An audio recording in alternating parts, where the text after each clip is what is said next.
il existe évidemment sous forme humaine des communautés de démons, des envoyés du diable.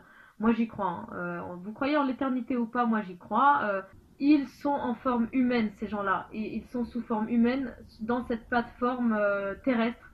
Ils font leur travail comme en haut en fait, hein, comme le diable, le vrai diable, pour embarquer le plus de gens possible dans leur flamme. Le témoignage qui va suivre confirme de la meilleure des manières tout ce que j'ai pu révéler avec l'aide de Dieu sur les démons sous forme humaine, sur les démons humains. Je sais que c'est Dieu qui m'a aidé pour toutes ces révélations sur les démons sous forme humaine, sur les démons humains, et je lui suis infiniment reconnaissant. Si vous saviez à quel point je ne suis rien, avec mes pauvres moyens, avec ma petite chaîne YouTube, Dieu m'a aidé à faire, je le dis en toute modestie, l'une des révélations les plus importantes de l'histoire de ce monde satanique et de ce que nous vivons. Et je suis infiniment reconnaissant à Dieu de m'avoir aidé parce que, à moi tout seul, sincèrement, je n'aurais jamais pu découvrir les démons sous forme humaine, les démons humains.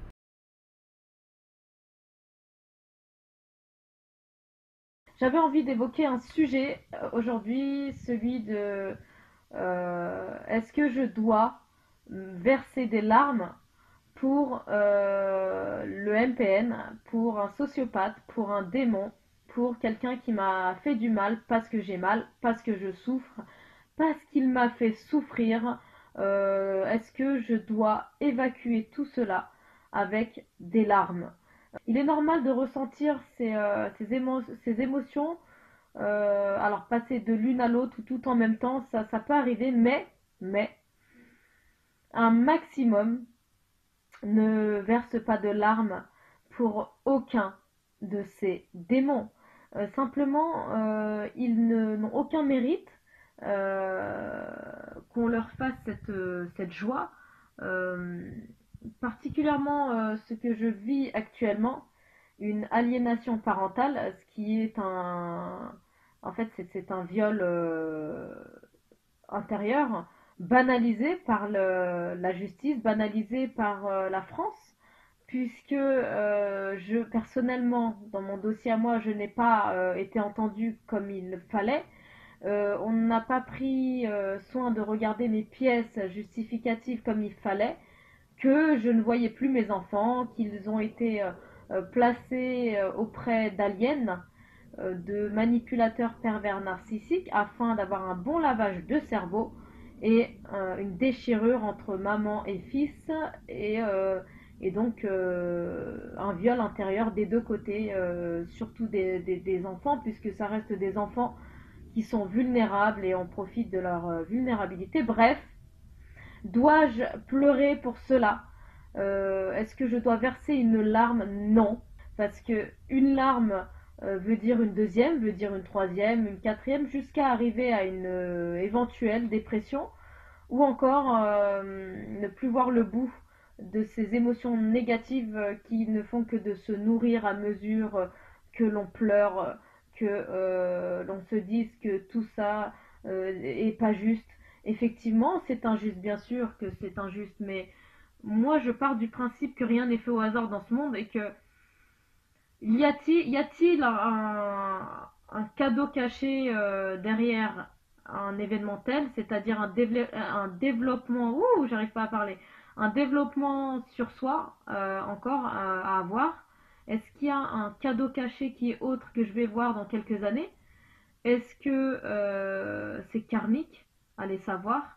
Euh, En tout cas, il n'y a pas de hasard et c'est le but du MPN du MPN ou des sociopathes, peu importe, de vous embarquer dans la noirceur, dans le côté le plus obscur possible, et ils vont du côté le plus des côtés les plus blancs en fait possible pour les embarquer. Pourquoi? Parce que les autres ont déjà fait un bon parcours, c'est-à-dire qu'ils vont laisser tranquilles ceux qui sont déjà déchus et ils vont aller vers ceux qui sont le plus spirituels possible, qui ont le plus de valeurs possible, etc., pour les embarquer dans leur communauté, puisque Il existe évidemment sous forme humaine des communautés de démons. Il existe évidemment sous forme humaine des communautés de démons, des envoyés du diable. Moi j'y crois. Hein. Vous croyez en l'éternité ou pas, moi j'y crois. Ces gens-là, vous les voyez comme des névrosés ou des démons. Leur but, c'est de vous embarquer avec eux dans leur dimension, dans leur troupe, dans leur secte, pour faire un maximum de gens. Voilà ce qu'ils veulent. Vous allez me dire pourquoi. Ben parce qu'en fait, c'est la dualité de ce monde qui nous permet, donc, pour les croyants, de préparer notre billet pour le voyage dans l'éternité, c'est-à-dire l'enfer ou le paradis. Et alors, il y a certains qui disent, oui, mais pourquoi Dieu laisse faire? Ben, c'est pas Dieu qui laisse faire, en fait. C'est que le diable, il a son travail, il a son, entre guillemets, pouvoir. C'est pas lui qui détient tous les pouvoirs, c'est Dieu, mais il a ce challenge-là de pouvoir embarquer les gens dans les flammes, et Dieu a de son côté à lui tout ce qu'il nous a mis sur terre pour bien agir. C'est-à-dire, je vais donner un exemple de tout ce qui est banalisé aujourd'hui, tellement que le diable fait bien son travail. Une aliénation parentale, par exemple ce que je suis en train de vivre actuellement, c'est banalisé, c'est tout à fait logique et normal. Aujourd'hui, les criminels sont en liberté et les innocents vont en prison. Les fous sont en liberté de plus en plus et là, moi, par exemple, ça a été complètement banalisé, ce n'est pas étonnant, c'est la dualité, mais je ne vendrai pas mon âme au diable, ne vendez pas votre âme au diable. À partir du moment où vous commencez à verser quelques larmes, c'est comme si que vous ouvrez votre faille de pouvoir flancher dans le côté obscur, ce côté où on veut vous emmener, c'est-à-dire la mort, la dépression, le mal, la tristesse, etc., etc. Tout ce qui va mal, donc le diable. C'est son but. Ils sont en forme humaine, ces gens-là. Ils sont sous forme humaine dans cette plateforme terrestre. Ils font leur travail, comme en haut, en fait, hein, comme le diable, le vrai diable, pour embarquer le plus de gens possible dans leur flamme. Donc non, ça ne vaut pas le coup de pleurer, puisque c'est votre challenge à vous de garder le cap, de grandir à travers ça, d'évoluer, de voir que le bon côté de ce qui vous arrive, de se dire qu'il y a une récompense derrière, il y a une beauté cachée, très cachée, mais cachée, il y a une beauté quelque part en fait. On la verra peut-être pas maintenant, dans 10 ans, peut-être dans l'au-delà, ou alors dans 10 ans, ou peut-être demain, je sais pas, mais en tout cas, il y a forcément un bénéfice à partir du moment où vous en tirez que du positif dans cette épreuve qui est extrêmement douloureuse. Il y en a, c'est des maladies, d'autres, c'est bah moi, c'est de l'aliénation pardon, parentale. 3 mois que j'entends pas mes enfants, que je les vois pas. Peut-être que je les vois dans 4 mois avec de la chance. Mais je ne me vengerai pas, je ne chercherai pas à venir vous frapper, vous. Non, je vous dirai merci tôt ou tard. Je pense que en fait, ils sont en train de me rendre service quelque part sur quelque chose que j'ignore, un peu comme certaines maladies rendent service à certaines personnes. C'est horrible ce que je vais dire, mais ça rend service à certaines personnes qui ne se sont pas occupées d'elles, que quand ils ont eu la maladie, ils ont commencé à s'occuper d'elle en fait. C'est comme si ça a été un déclencheur pour que la personne se regarde et dise mais j'existe, je dois m'occuper de moi. Mais il a fallu qu'il y ait une maladie qui se déclenche afin que la personne pense de cette façon-là. Parfois c'est pour nous remettre dans les rails de certaines choses. Parfois c'est pour nous faire éviter un dégât, pour une évolution personnelle, peu importe, c'est que du positif. Forcément il y a une signification en tout cela. Donc non, pas de larmes, rien du tout. Ne vendez pas votre âme au diable, c'est son but. Ne pleurez pas. Au contraire, dites-vous, je suis plus fort que ça. Je maintiens ma dimension de personne bienveillante envers moi-même et bienveillante envers les autres. Et vous verrez tôt ou tard le pourquoi du comment en fait. Vous verrez pourquoi il vous est arrivé tout ça. Il faut être patient, avoir énormément de patience, de sagesse, développer sa sagesse. Pour ceux qui sont spirituels, de augmenter votre foi, et de dire merci pour cette épreuve. Je dis merci pour cette épreuve, aussi dure soit-elle, même si c'est un viol intérieur, vraiment c'est sûr, c'est un viol intérieur, mais je ne me laisse pas aller dans les sales sentiments en pleurant, en cultivant ce côté noir qui fait très mal. Non, non, je prie, je dis merci pour cette épreuve que Dieu seul sait pourquoi on est en train de la vivre. Il sait très bien pourquoi. C'est soit pour nous protéger de quelque chose, soit pour nous mettre à l'épreuve, soit pour nous faire comprendre quelque chose. Dans tous les cas, c'est positif à partir du moment où vous agissez avec vos valeurs, quoi qu'il arrive, sans rentrer dans la vengeance, dans la haine. C'est facile, hein. Même moi j'aurais pu vouloir la mort, comment dire, euthanasier mes douleurs, etc. Mais non, non, non, non, non, non, non, non, non, non, non, ça c'est le diable, ça. Il y a Dieu, il y a le diable, ils ont deux missions différentes. Dieu donc embarquait le plus de gens au paradis en nous ayant donné des instructions, et le diable, ben forcément, prendre le plus de gens possible dans son monde à lui qui est l'enfer, donc l'éternité. Perso, j'ai 33 ans en fait, je sais que j'ai conscience que je vais pas être toute ma vie ici. La vie, c'est vraiment... Enfin, ça passe super vite en fait. C'est juste le billet d'avion, enfin le billet d'avion, s'il n'y a pas d'avion, mais c'est le billet vers l'éternité. L'éternité, il n'y a plus d'horloge, il n'y a pas de passé, il n'y a pas de présent, il n'y a plus de futur. Là, l'éternité, c'est... Enfin, personnellement, je prépare au mieux l'éternité. En même temps, en fonction des épreuves, j'agis au mieux pour mieux vivre aussi dans cette vie. Donc, quoi qu'il arrive, ne pleurez pas. Ayez conscience que y a vraiment un monde invisible.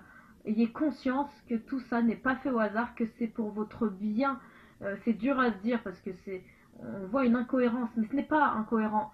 Il y a forcément une signification là-dedans. Ceux qui font du mal, par contre, eux, ils sont vraiment fichus. À la rigueur, ils nous arrangent parce que eux, de toute façon, voilà, ils ont signé leur départ pour l'enfer. C'est très bien.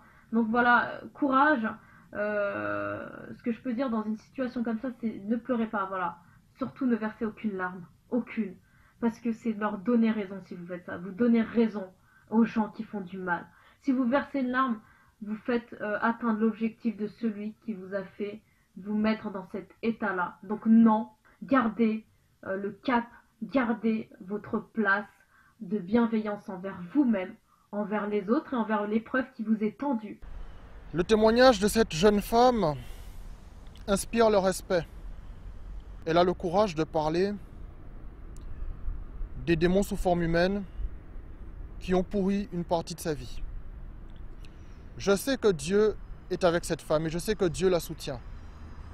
On peut voir dans son témoignage que c'est une femme forte qui ne veut pas se laisser abattre. Et lorsque je regarde les vidéos de cette jeune femme, je constate que dans son malheur, entre guillemets, même si qu'elle m'a l'air de tenir bon et de remonter la pente, eh bien, elle prend le temps d'aider les autres, de conseiller les autres.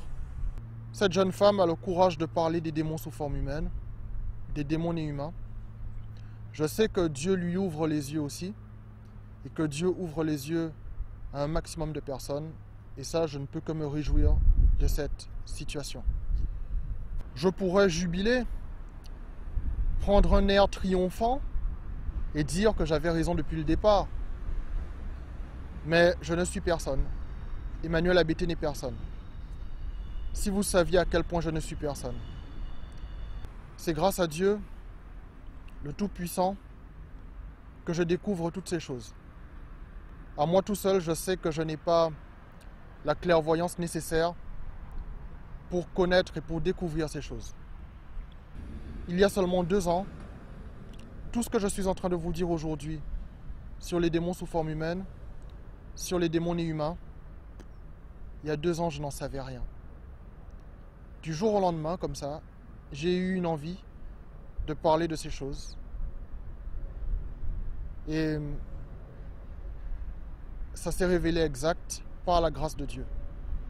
Maintenant, je sais que les entités démoniaques sont majoritairement présentes sur YouTube, sur Google, sur Internet. Lorsque vous voyez qu'en tapant mon prénom et mon nom dans la barre de recherche de YouTube, vous voyez que des entités démoniaques m'ont immédiatement attribué des adjectifs qualificatifs négatifs. Ça, c'est pas naturel, ça. Vous tapez mon nom dans la barre de recherche de YouTube, vous n'avez même pas terminé de taper ABT, mon nom de famille, vous êtes juste à AB, que vous avez déjà Emmanuel ABT menteur, Emmanuel ABT débunké. C'est une méthode de dénigrement que les entités démoniaques opèrent sur YouTube parce qu'elles sont inquiètes, parce que les vérités sortent. Et je ne suis pas dupe de leur méthode. Je vois tout ce que ces entités démoniaques sont en train de faire. Mais croyez-moi, heureusement pour moi que ma petite personne n'a pas d'importance. En tout cas, chers amis, chers abonnés, je vous remercie sincèrement pour le soutien que vous m'avez apporté depuis la création de ma chaîne YouTube jusqu'à maintenant. Le seul qui peut nous protéger de ces démons sous forme humaine, de ces démons inhumains, c'est évidemment notre Seigneur Jésus-Christ. Mes frères et sœurs et vous tous qui me regardez, je vous remercie beaucoup pour tout le soutien que vous m'avez apporté depuis le début. Que Dieu vous bénisse.